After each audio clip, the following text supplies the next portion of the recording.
اور مجھ سے پوچھنا شروع ہو گئے ہیں کہ تو کیوں روتا تھا، تو میں اور رو پڑا۔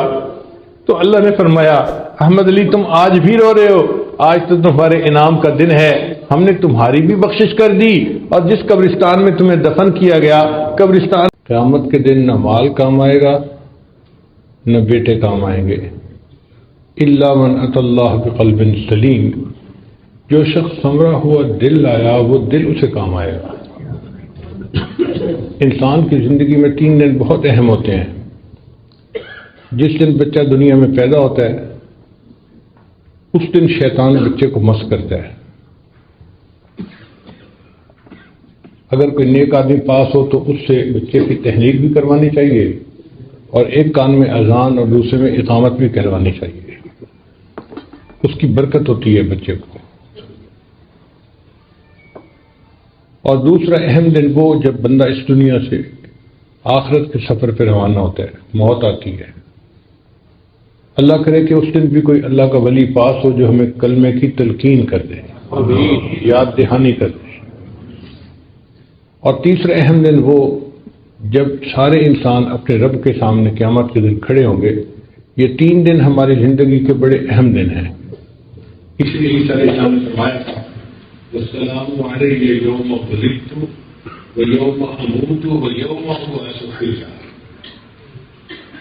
جو ایسے مبارکہ تیسرے دن کا تذکرہ ہے کہ قیامت کے دن نہ مال کام آئے گا نہ بیٹے کام آئیں گے۔ یہ کیوں کہا گیا؟ اس لیے کہ اکثر لوگوں کو دھوکہ ہوتا ہے کہ مال سے دنیا کے کام سنور جاتے ہیں۔ بہت سارے کام سنورتے ہیں، ہر کام نہیں سنورتا۔ آپ خود سوچئے کہ مال سے انسان کتاب تو خرید سکتا ہے، علم تو نہیں خرید سکتا۔ مال سے انسان اچھا کھانا تو خرید سکتا ہے، اچھی صحت تو نہیں خرید سکتا۔ مال سے انسان کسی کی چاپلوسی کو تو خرید سکتا ہے، کسی کے دل کی محبت کو تو نہیں خرید سکتا۔ مال سے انسان اینک تو خرید سکتا ہے، بینائی کو تو نہیں خرید سکتا۔ تو دنیا میں بھی مال سے ہر کام نہیں ہوتا، اور آخرت میں تو کوئی کام ہی نہیں ہوگا مال سے۔ اور کچھ لوگوں کو بیٹوں کا بھی بڑا ناز ہوتا ہے، میرے 5 بیٹے ہیں، ایک مجسٹریٹ ہے، ایک ڈی سی او ہے، ایک فلاں ہے، ایک فلاں ہے، ایک فلاں ہے۔ تو مطلب یہ ہوتا ہے کہ مجھے کوئی بھی مسئلہ ہوا تو بیٹے کام آئیں گے۔ تو اللہ تعالیٰ نے فرما دیا کہ قیامت کے دن کوئی بیٹا کام نہیں آئے گا۔ پھر سوال پیدا ہوتا ہے کہ کیا چیز کام آئے گی؟ اللہ فرماتے ہیں الا من اتی اللہ بقلب سلیم، جو شخص سنورا ہوا دل لایا وہ دل اسے کام آئے گا۔ اس آیت مبارکہ سے پتہ چلتا ہے کہ اللہ تعالیٰ دلوں کے بیوپاری ہیں، بندے سے دل مانگتے ہیں۔ اے میرے بندے تو دل کو صاف کر کے میرے پاس آ جا تو میں تجھے قبول فرما لوں گا۔ عجیب بات ہے، جس چہرے کو دنیا کے لوگ دیکھتے ہیں اسے ہم روز دھوتے ہیں، اور جس دل کو اللہ دیکھتے ہیں اس کو صاف کرنے کی فرصت ہی نہیں ہوتی۔ ایک عورت روزانہ 2 گھنٹے اپنے گھر میں لگاتی ہے گھر کو صاف کرنے کے لیے، جھاڑو دیتی ہے، ویکیوم کلینر سے صاف کرتی ہے، ڈسٹنگ یہ وہ، گھر کو چمکا دیتی ہے۔ کوئی پوچھے کہ آپ نے اتنی مشقت کیوں اٹھائی، اتنا ٹائم کیوں لگایا؟ اور یہ اگر گھر گندا ہوگا تو خامن مجھ سے ناراض ہو جائے گا۔ اگر ایک عام گھر کے گندا ہونے سے خامن ناراض ہوتا ہے تو یہ دل تو اللہ رب العزت کا گھر ہے، اگر یہ گندا ہوگا تو اللہ تعالیٰ بھی ناراض ہوں گے۔ چنانچہ حدیث مبارکہ ہے، اللہ تعالیٰ ارشاد فرماتے ہیں کہ لا یسعنی ارضی ولا سمائی، نہ میں زمینوں میں سماتا ہوں نہ میں آسمانوں میں سماتا ہوں، میں مومن بندے کے دل میں سما جاتا ہوں۔ تو مومن کا دل اللہ کا گھر ہے، اللہ کا کوٹھا ہے۔ اس دل کو صاف رکھنا یہ ہماری ذمہ داری ہے۔ طالب علم کے ذہن میں سوال پیدا ہوتا ہے کہ جب یہ دل اللہ کا گھر ہے تو اللہ اسے خود ہی صاف کر لے، ہمیں کیوں حکم دیا صاف کرنے کا؟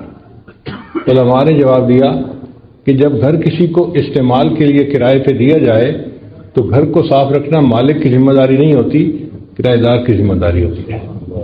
اس لیے دنیا میں اللہ نے ہمیں حکم دیا میرے بندو تم میرے گھر کو صاف رکھو، اور اگر تم گھر کو گندا رکھو گے تو پھر میں بھی تم سے ناراض ہو جاؤں گا۔ یہ دل انسان کا عجیب ہے۔ نبی اسلام نے ارشاد فرمایا ان فی جسد بنی آدم لمضغہ، بنی آدم کے جسم میں گوشت کا ایک لوتڑا ہے، اذا فسدت فسد الجسد کلو، جب وہ بگڑتا ہے تو پورے جسم کے اعمال بگڑ جاتے ہیں، اور جب وہ سنورتا ہے تو پورے جسم کے اعمال سنور جاتے ہیں۔ الا وہی القلب، جان لو اس کا نام دل ہے۔ تو دل کے سنورنے سے انسان سنورتا ہے، اور دل کے بگڑنے سے انسان بگڑتا ہے۔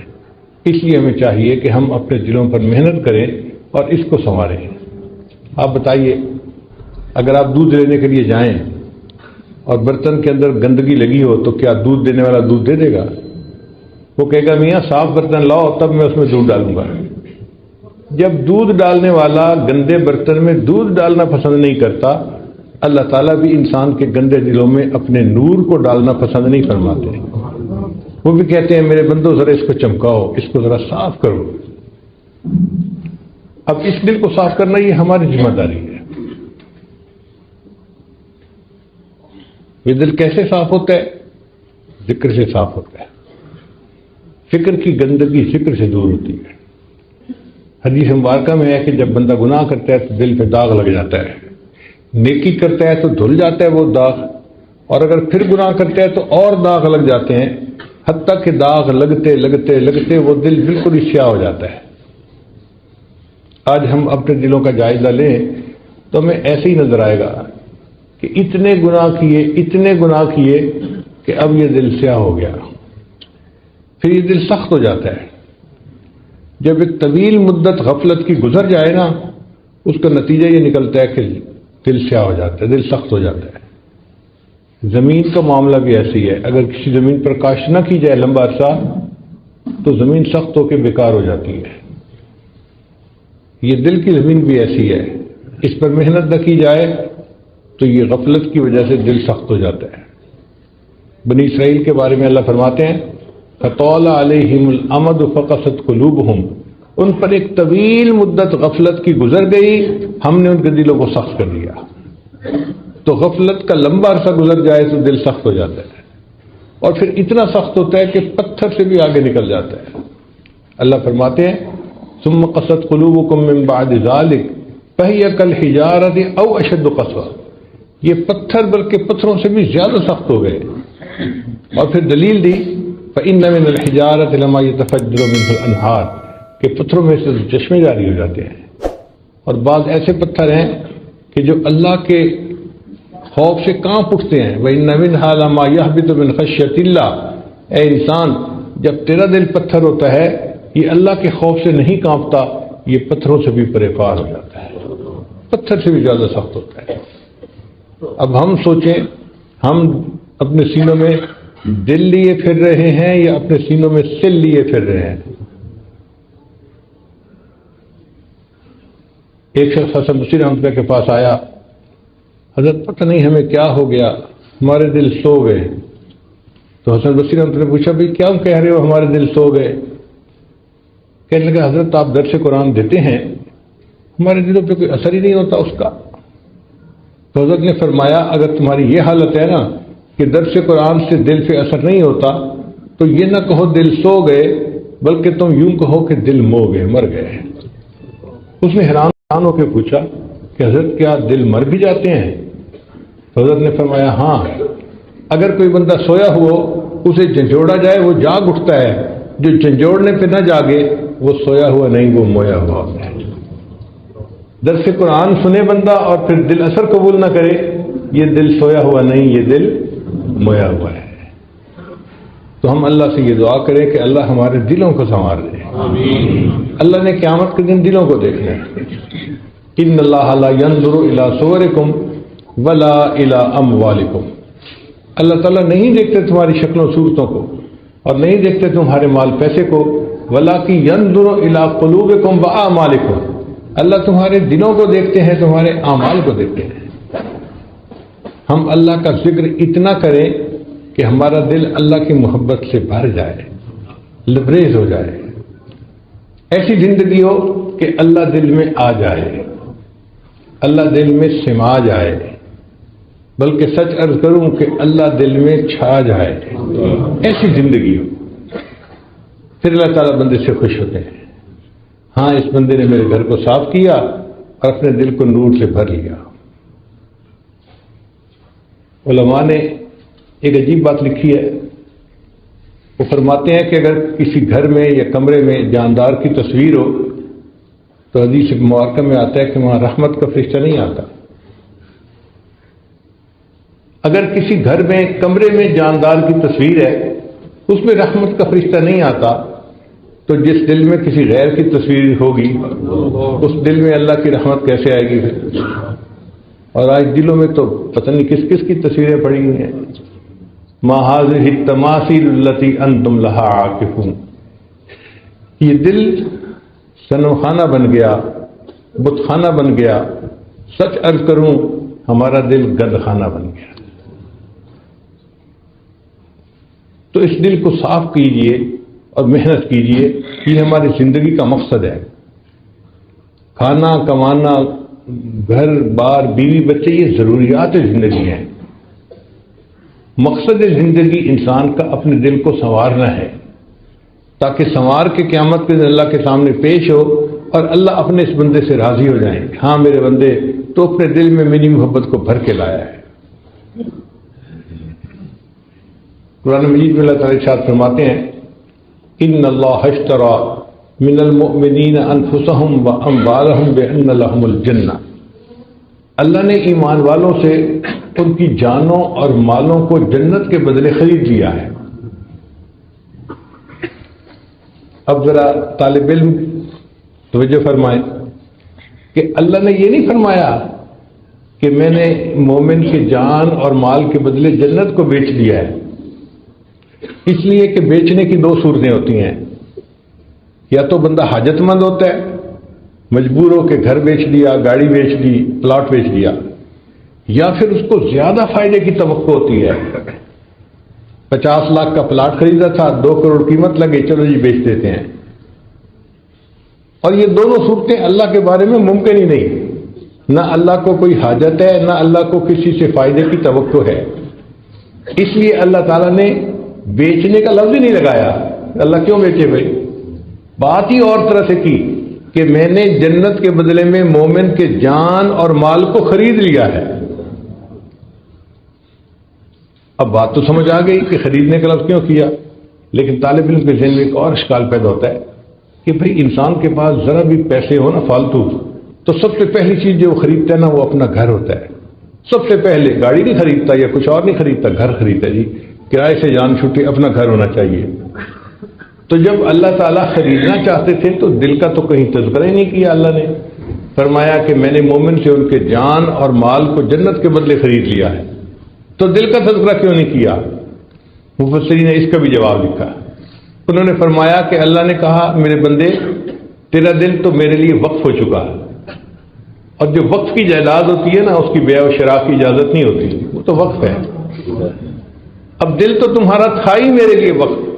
اس کے بعد تمہارے پاس جان اور مال بچا تھا، میں نے اس کو بھی جنت کے بدلے میں خرید لیا.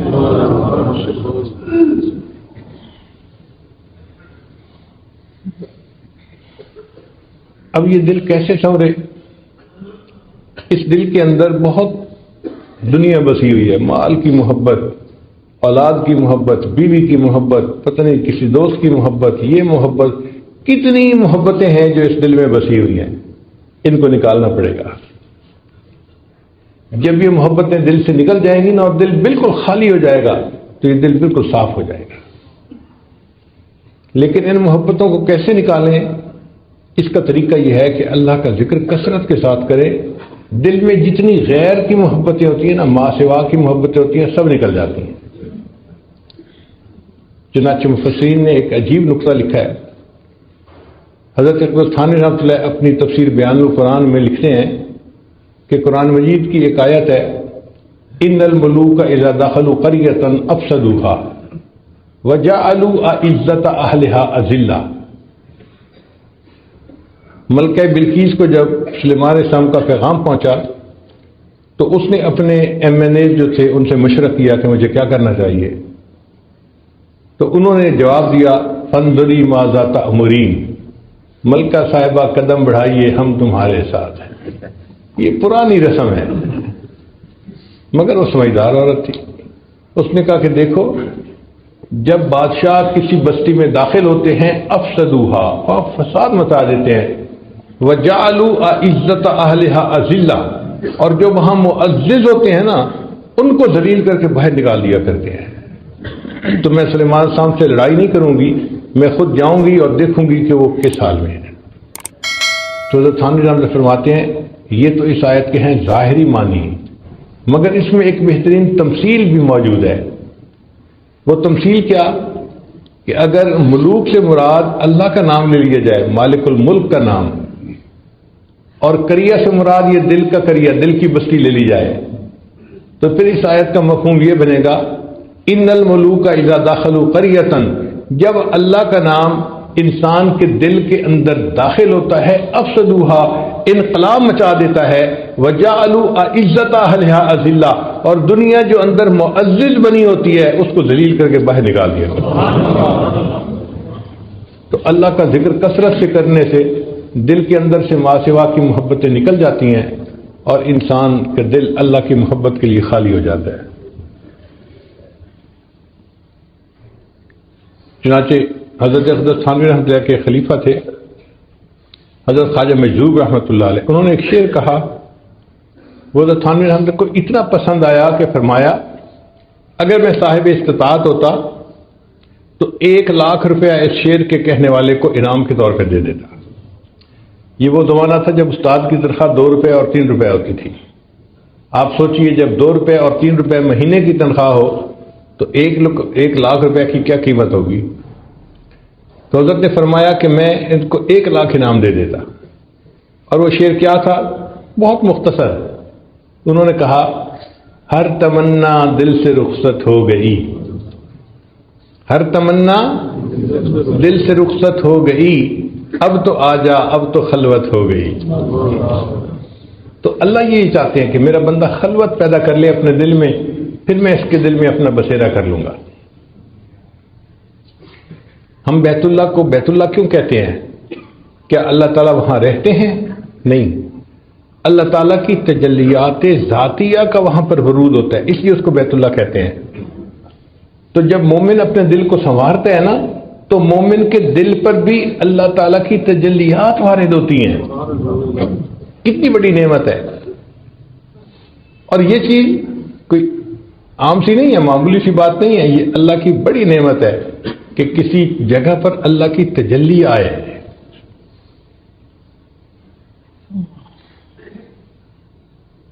حضرت مفتی تقی عثمانی صاحب دامت برکاتہم کے اشعار ہیں، محبت کیا ہے دل کا درد سے معمور ہو جانا، متائے جاں کسی کو سونپ کر مجبور ہو جانا، قدم ہے راہ الفت میں تو منزل کی ہوس کیسی، یہاں پر عین منزل ہے تھکن سے چور ہو جانا،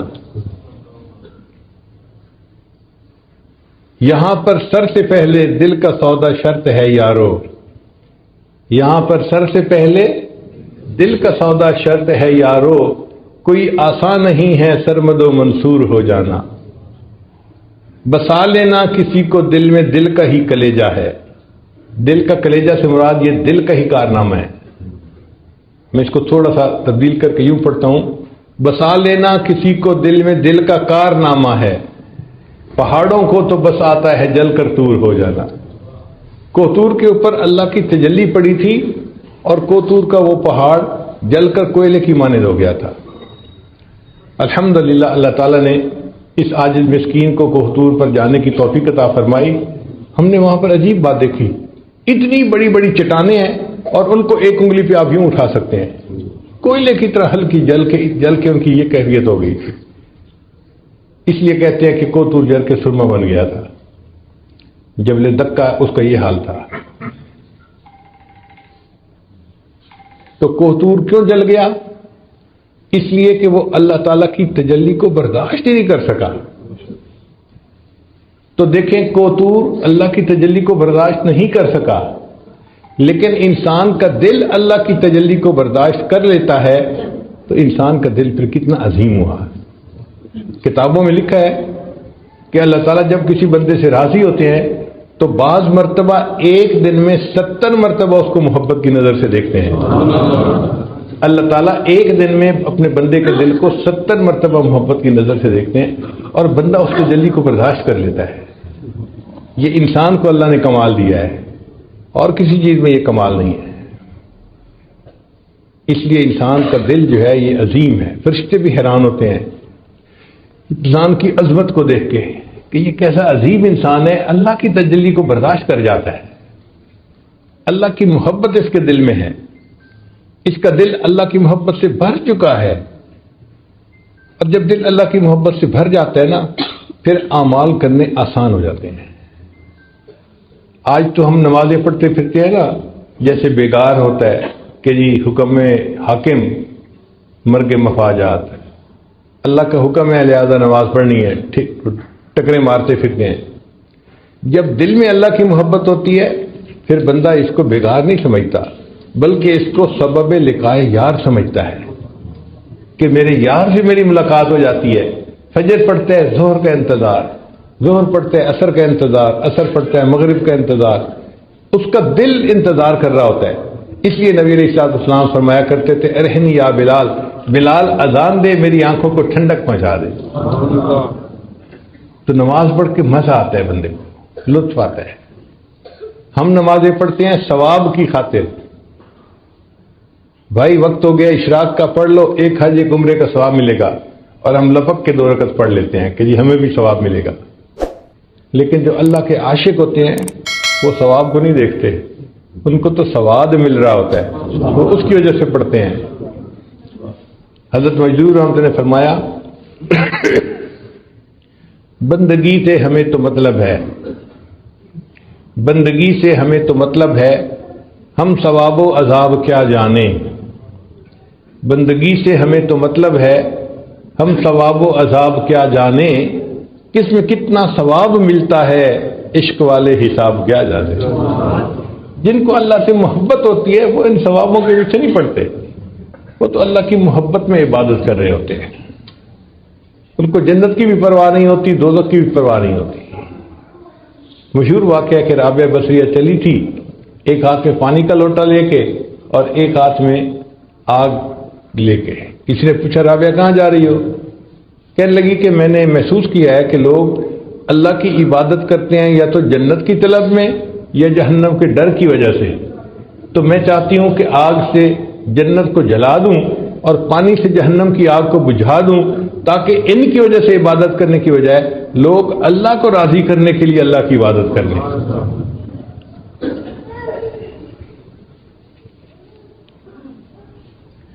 آج اگر کسی سے محبت ہو نا, اس کو پھلوں کی ٹوکری بھیجنی ہو تو اس کو بھی گفٹ پیک کرواتے ہیں.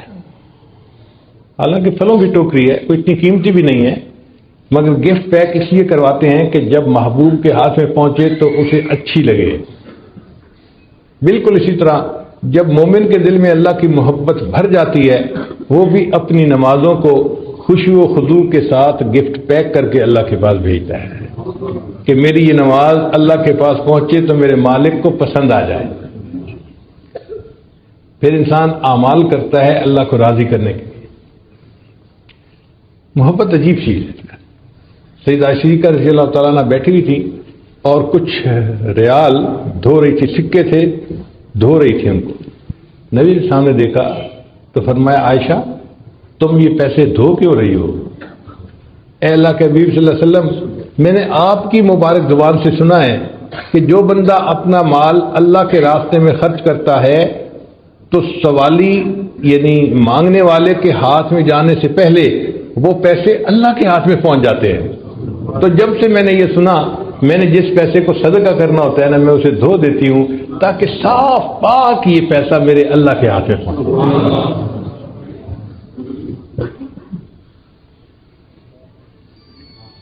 اللہ کی محبت میں زندگی گزارنا اس کا رنگ ہی الگ ہے, اس کا لطف ہی الگ ہے.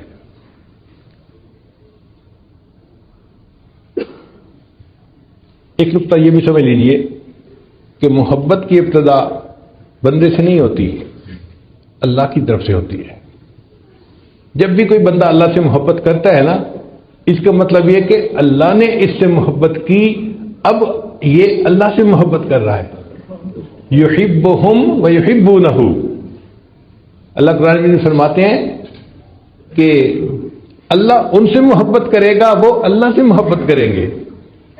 تو اللہ کی طرف سے محبت پہلے ہوتی ہے اور بندے کی طرف سے بعد میں ہوتی ہے۔ تو اگر ہم اللہ سے محبت کر رہے ہیں تو ابتدا کدھر سے ہوئی؟ اگر اللہ نہ چاہتے تو ہم پتہ نہیں کہاں بھٹک رہے ہوتے۔ اگر یہ نعمت ملی ہے تو عنایت کی نظر کس کی ہوئی؟ اللہ کی ہوئی۔ کسی شاعر نے عجیب اشعار کہے ہیں، بے خود کیے دیتے ہیں انداز حجاب آنا، آ دل میں تجھے رکھ لوں اے جلوہ جان آنا۔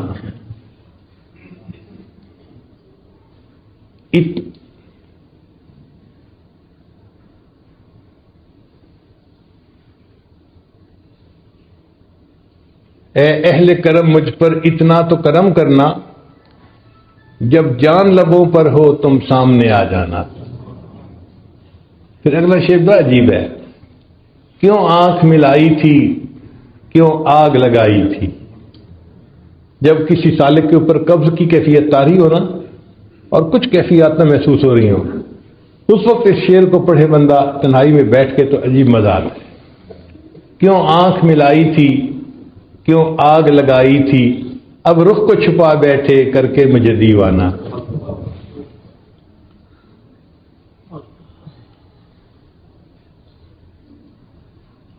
دنیا میں مجھے تم نے اپنا تو بنایا ہے، محشر میں بھی کہہ دینا یہ ہے میرا دیوانہ۔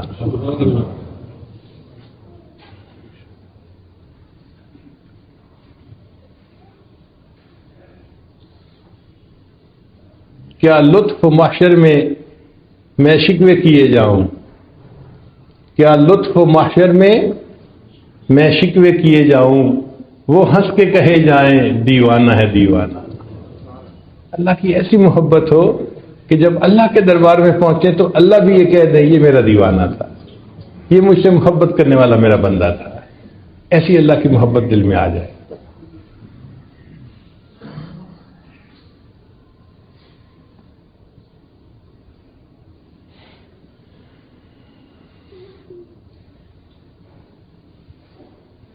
جن کو اللہ سے محبت ہوتی ہے نا، وہ پھر اللہ کے لیے ہر سب کچھ قربان کرنے کے لیے تیار ہوتے ہیں، سب کچھ قربان کرتے ہیں۔ ان کے اوپر آزمائشیں آتی ہیں، مشقتیں آتی ہیں، لیکن وہ اس کو محبوب کی طرف سے عطیہ سمجھتے ہوئے خوش ہو کے قبول کرتے ہیں۔ ان کی زبان پہ شکوے نہیں ہوتے۔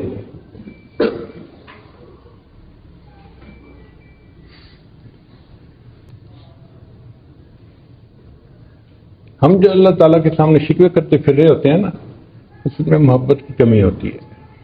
ہم حقیقت کو سمجھتے نہیں، چھوٹی چھوٹی باتوں پہ شکوے کرتے ہیں، بچہ بیمار ہو گیا، یہ ہو گیا، فلاں ہو گیا، نوکری نہیں ملی۔ بھئی یہ روزمرہ کے معاملات ہیں۔ جس رب نے کائنات کو بنایا ہے اس رب کو کائنات کا نظام چلانے دو نا۔ کیوں یہ چاہتے ہو کہ ہماری مرضی سے سب کچھ ہو جائے؟ ہم کیا حقیقت رکھتے ہیں؟ ہماری کیا اوقات ہے؟ ٹھیک ہے، ہم نے دعا مانگی تھی، اس شہنشاہ کی مرضی چاہے تو قبول کرے چاہے تو قبول نہ کرے۔ ہم بندے ہیں تو بندے بن کے رہے نا۔ ہم پتہ نہیں اپنے آپ کو کیا سمجھنے لگ جاتے ہیں۔ عجیب بات ہے کہ دعا بھی مانگتے ہیں تو عجیب طریقے سے، اللہ میری بیٹی کو رشتہ مل جائے، میرے بیٹے کو نوکری مل جائے۔ جیسے صبح صبح فور مین آتا ہے نا اور ورکرز کو کام ذمہ لگاتا ہے، اکرم تم یہ کر لینا، اسلم تم یہ کر لینا، اور فلاں تم یہ کر لینا، فلاں تم یہ کر لینا۔ ہم بھی اللہ تعالیٰ کے ذمہ کام لگا رہے ہوتے ہیں۔ اس کو دعا کہتے ہیں۔ دعا تو یہ ہوتی ہے کہ انسان عاجزی کے ساتھ اللہ کے سامنے سراپا سوال بن کے مانگ رہا ہو۔ جس فقیر نے 1 روپیہ مانگنا ہوتا ہے وہ کتنا لجاجت سے مانگتا ہے، ہاتھ بھی کانپ رہے ہوتے ہیں، کپڑے بھی پھٹے ہوئے پہنے ہوتے ہیں، شکل بھی مسکین بنائی ہوتی ہے، اور الفاظ کا چناؤ بھی ایسا ہوتا ہے کہ دل پہ اثر ہوتا ہے، اور وہ 1 روپیہ مانگ رہا ہے۔ ہم نے تو اللہ سے اللہ کو مانگنا ہے، تو ہمیں اللہ کے سامنے کتنی آہذاری کرنے کی ضرورت ہے۔ مگر یہ چیز محبت سکھاتی ہے، محبت نہ ہو تو سمجھ نہیں آتی۔ اس لیے اللہ تعالیٰ سے دعا مانگیں، اے اللہ ہمیں اپنی محبت عطا فرما دیجیے۔ نبی علیہ السلام نے دعا سکھائی، اللہم انی اسألک حبک، اے اللہ میں آپ سے آپ کی محبت کا سوال کرتا ہوں۔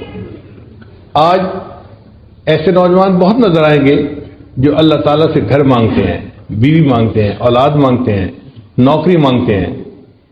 ایسے نوجوان بہت کم نظر آئیں گے جو رات کے اندھیرے میں اللہ کے سامنے بیٹھے رو رہے ہو، اے اللہ میں آپ ہی کو چاہتا ہوں، مجھے اپنی محبت عطا کر دیجیے، میرے دل کو اپنی محبت سے بھر دیجیے۔ اس طلب میں رکھنے والے نوجوان بہت کم ہیں۔ اس لیے ہمیں چاہیے کہ ہم اللہ کے طالب بنیں اور اللہ سے اللہ کی محبت مانگیں۔ اردو کے چند اشعار سے میں نے آپ کو سنائے، اب میں آپ کو فارسی کے بھی چند اشعار سنا دوں۔ یہ اشعار ہیں امیر خسرو رحمۃ اللہ علیہ کے، لیکن کیا غضب کے اشعار ہیں کہ انسان حیران ہو جاتا ہے۔ جان دے تن بردی و در جانی ہنوز، اے محبوب آپ نے میرے بدن سے جان تو نکال دی اور خود میری جان بن کے رہ گئے۔ جان دے تن بردی و در جانی ہنوز، درد ہا دادی و درمانی ہنوز، اے محبوب آپ نے مجھے درد تو عطا کی مگر اس کے درد کی دوا بھی تو آپ خود ہی ہیں۔ آشکارا سینہ بے شگافتی، اے محبوب آپ کے پلکوں کے تیر نے میرے سینے کو چیر کے رکھ دیا۔ آشکارا سینہ بے شگافتی، ہم چنا در سینہ پنہانی ہنوز، اور اس چیرے ہوئے سینے میں اے محبوب آپ ہی تو چھپ کے بیٹھے ہوئے ہیں۔ ملک دل کر دی خراب از تیغ ناز، اے محبوب آپ نے ناز کی تلوار سے میرے دل کے ملک کو خراب کر دیا۔ خراب سے کیا مراد؟ پہلے دنیا کی محبت تھی، بیوی کی محبت تھی، فلاں کی محبت تھی، فلاں کتنی محبتیں تھیں، دل آباد تھا۔ تیرے ناز کی تلوار ایسی چلی کہ سب محبتیں دل سے نکل گئیں تو دل تو ویران ہو گیا نا۔ ملک دل کر دی خراب از تیغ ناز، و اندری ویران سلطانی ہنوز، اور اس ویرانے میں اے محبوب ابھی بھی حکمرانی تو آپ ہی کی ہے تو یہ ویرانہ، لیکن اس ویرانے میں حکمرانی کس کی ہے؟ اور آخری شعر تو بہت ہی لاجواب ہے، فرماتے ہیں قیمت خود ہر دو عالم گفتئی، اے محبوب آپ نے اپنے وصل کی قیمت دو عالم رکھی ہے کہ دنیا اور آخرت کی کوئی خواہش نہیں ہونی چاہیے۔ قیمت خود ہر دو عالم گفتئی، نرخ بالا کن کے ارزانی ہنوز، اے محبوب قیمت بڑھا دیجئے، آپ نے تو بہت سستی قیمت لگائی ہے، میں اس سے زیادہ قیمت دینے کے لیے تیار ہوں۔ تو جن کے دل میں اللہ کی محبت ہوتی ہے وہ تو اللہ کی خاطر سب کچھ قربان کرنے کے لیے تیار ہوتے ہیں۔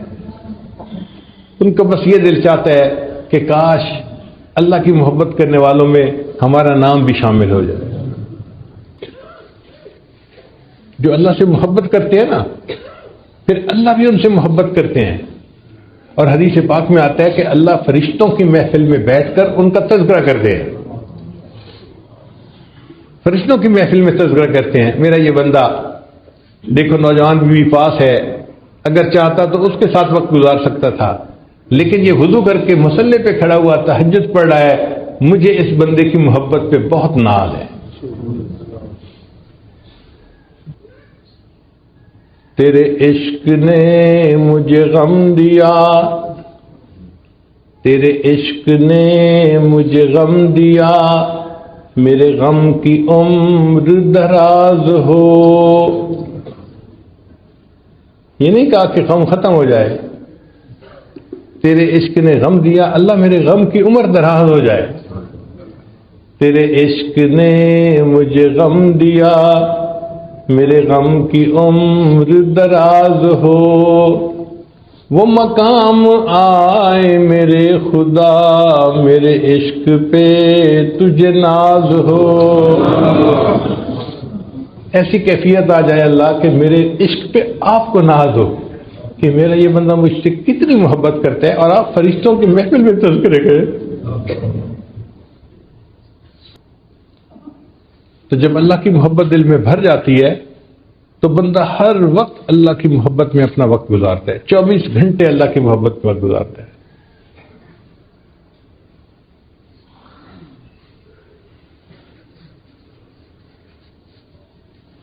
ایک بزرگ تھے حضرت شبلی رحمۃ اللہ علیہ،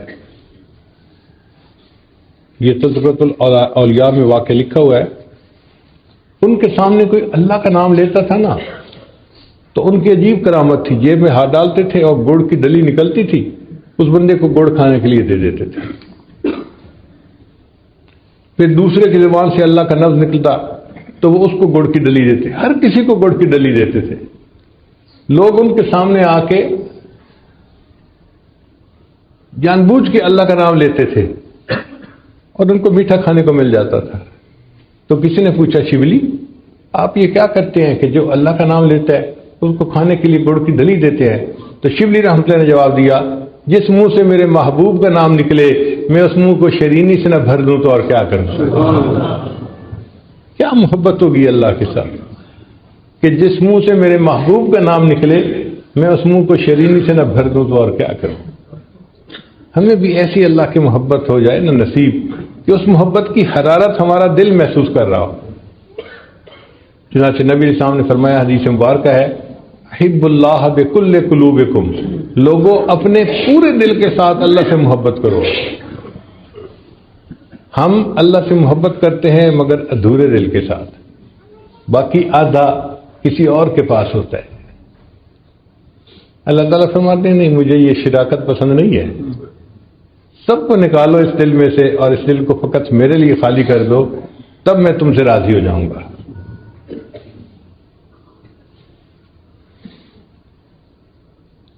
ایک شاعر تھے، انہوں نے عربی زبان میں کچھ اشعار کہے اللہ کی محبت میں. اردو فارسی سن لی تو اب ذرا عربی بھی سن لیجئے.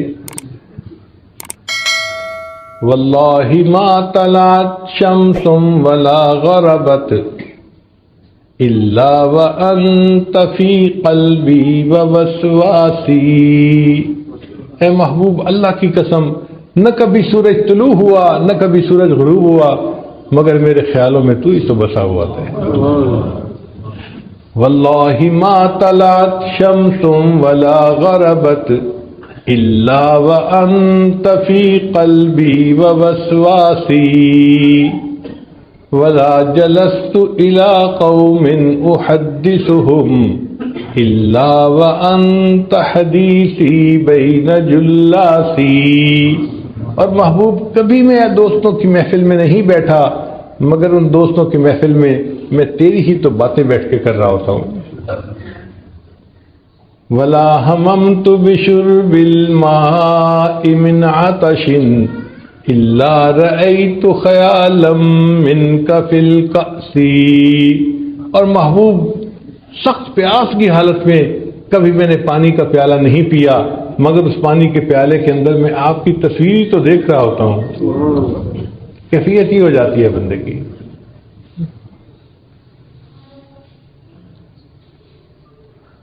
کاش کہ ہمیں بھی اللہ تعالیٰ کی یہ محبت ملے اور ہم بھی زندگی کے چند لمحے گزاریں اس محبت میں ڈوب کے. چند لمحے اگر وہ زندگی میں مل گئے نا تو ہمارا بیڑا پار ہو جائے گا.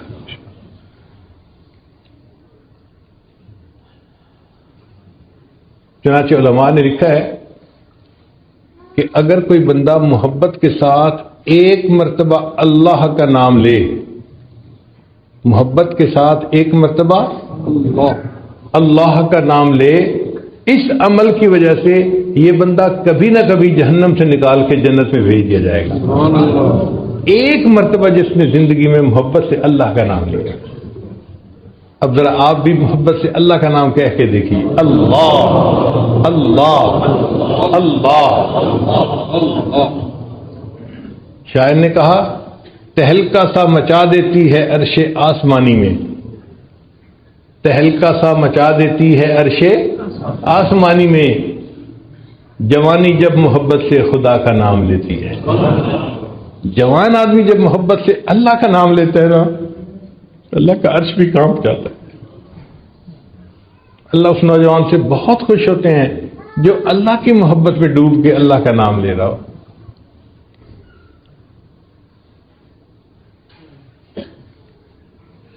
حضرت خواجہ غلام فرید رحمۃ اللہ علیہ کا پنجابی زبان کا کلام ہے، وہ بھی سن لیجئے.